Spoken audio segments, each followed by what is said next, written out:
Architectural Builders Supply is pleased to present you with this recording of the technical question that is listed in the title of this video. This call may be monitored and recorded for quality assurance. So you're thinking, someone said use Soss 212s. The reason I ask is I'm a huge fan. So many people are so scared of using these hinges because it's not easy to install necessarily. Okay. I love them. I got worried you were like, there's a whole different type of hinge that you could use. No. These things are the best. Okay. These things are ridiculous. And the great thing about it is you're going to get over the hump and you're not going to be scared about mortise. So many people are just too intimidated by mortising for Soss. It's easy. One thing maybe, because it sounds like you got a lot of experience on this, I opted to not do like the multi-template guide because I'm only going to do these 4 for right now. I'm not like, looking at a career in this. Like she said, it's trickier to do the single template, but it sounds like if you just over measure and just take your time. Exactly. So the bottom line is what you were saying was someone who may have said you could buy the entire template kit that will have 3 units that you assemble together. You nail to the door, move it, switch the tab over on the top for the jam. So me personally, if I'm doing a small job, 1 door, 2 doors, a couple of doors, I will hook my tape measure on. I will find my center line of all 3 or 4 of my hinges, mark that. I will then take my template. I will nail it on the first one. I will do both of the processes, remove it, go to the next one. So if you're never going to use it again, I would say if you have more time than the need to use the entire kit in the future, take your time and do them one at a time. The only hassle with the Soss hinge is you have the body prep, and then you have to reset your router or reset the template to do the faceplate. So you're doubling the amount of work because you can't consolidate. You have to go step A, step B, and you're forced to go back. You can't go A, B, B, B. You got to go A, B, A, B, A, B. When you do deep, shallow. So I think you're on the right course. I mean, the only thing that you have got to know is when you go from the door to the jam, add 1/8 of an inch because that's the dimension from the underside of the header to the top of your door, right? Don't use the same center line. Okay, so that's cardinal. That's the easy rule. The cardinal rule is dimension E on the template. You cannot exceed that when you are positioning it. But the good news is the template positions it for you. You don't have to worry about it. So this is going to sound probably super basic. It sounds like you recommend you first put it on the frame. Do you first router into the frame or do you do the door? I don't see it mattering. Doesn't matter. Okay. No. So it's really just I'm like an artist, so I always do things visually. Like I probably would have like put them all on the door and then just like put the door in place and made my marks where the hinges, but you're saying it's really better to do it strictly off of measurement, like know where you're, add the 1/8 of an inch basically for the space and just come down vertically to the center, measure of the center line. Yeah, vertically. So just always matching your center line basically. Exactly. So if the top of the door to the center line of the first hinge is 10 inch, the dimension from the underside of the header to the center of the first hinge is 10 1/8. And once that sinks in, and the reason I say that is because it had to sink in for me, you can't make a mistake. Now, on the template, when you push the template against the face of the door that you're going to prep it on, there are little pins there. You're going to push that onto the jam, and those pins are going to keep you so that you observe this dimension E, which you're going to figure out when you see the template. The entire premise of the template is that the door is flush with the face of the frame. If you're standing on the pull side of the door and you run your hand over the door in the jam, the door is usually scooched in a little, like 90 thousandths. Well, with the template, it's going to be flush. You don't care about that, most likely, because almost all residential wood doors are flush. Aluminum storefront is flush. Hollow metal's not, but it's only kicked in a little bit. The inset is what they call it.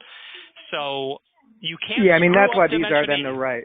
Yeah, I mean that's where then these are like the nice solution for this is basically in the end we're going to have this perfectly flush front of a closet and then just hopefully just if I did it all right, just a little thin 1/8-inch line going around it. That's the only exactly, thing that the guy the only thing the guy said got me a little worried in the one store I went into. He was like, these have no vertical adjustment. Adjustment, yeah. Yeah. So the I say come off the porch and bark with the big dogs. And what I mean is this. As long as you have 10-inch on the door, let's say, and that's not your dimension, by the way, and you got 10 1/8, you don't have anything to worry about vertical adjustment. A lot of people will buy hinges like the Soss hinge that are 3-axis adjustable, that are substantially more expensive, but will give you the ability to adjust in 3-axis. I say, if you call yourself a carpenter, you don't need a cheat.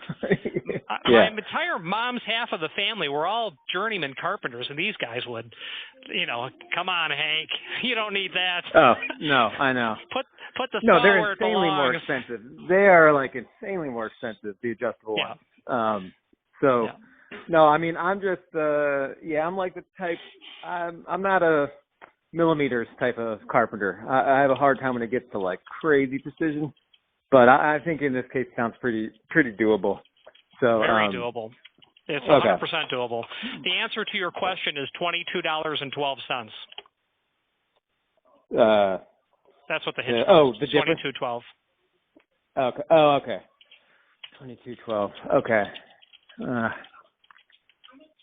Man, you're tormenting me on. I really like to support.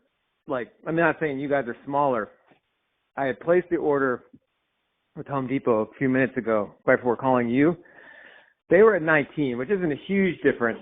I prefer to I gotta see if I could cancel it. You said it's 23 for the brush. It's just hold on one second. So, just bear with me. Just hang on. Let me see if I can get approval. Yeah, no, I hear you. The people down at Home Depot, they don't know how to do it, but at the same time, what do you need to be at on the hinge? 1950, will that work? Yeah, it's basically 1950. Yeah, so okay. So that's what I'll do. If that's okay with you, I find with Home Depot, I buy lumber from them occasionally, furring strips and whatnot.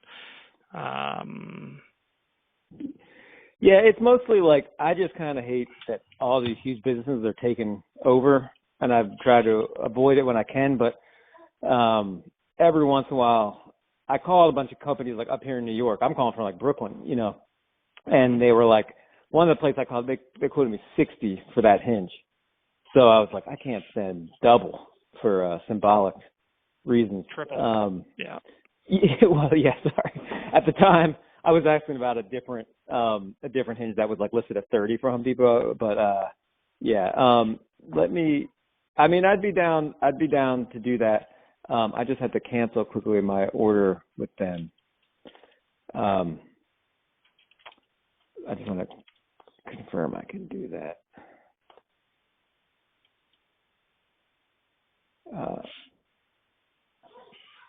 Oh shoot, I don't even think I can. Yeah, sorry, man. Admittedly, their site's a little tough to do that. It would require.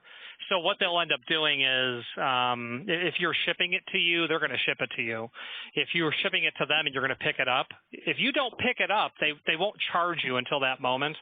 But if you shipped it to yourself, I've been there, my friend. It's hard to call Home Depot to kill something. Well, it's also, I just didn't realize that they basically, they give you a little window after you place an online order to cancel it.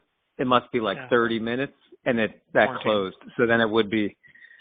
But I'll keep your info on file. I mean, I like speaking to a person, especially someone with experience. I should have tried it maybe from the get-go. So sorry to dangle that in front of you and then pull it back, but I'm sure I'll do business with you again.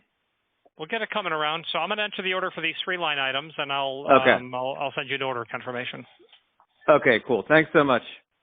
You betcha. Have a good weekend. All right. I hope everything's okay in New York. Okay, thank you. Have a good holiday. Bye-bye. You too. Architectural Builders Supply hopes you have enjoyed this program.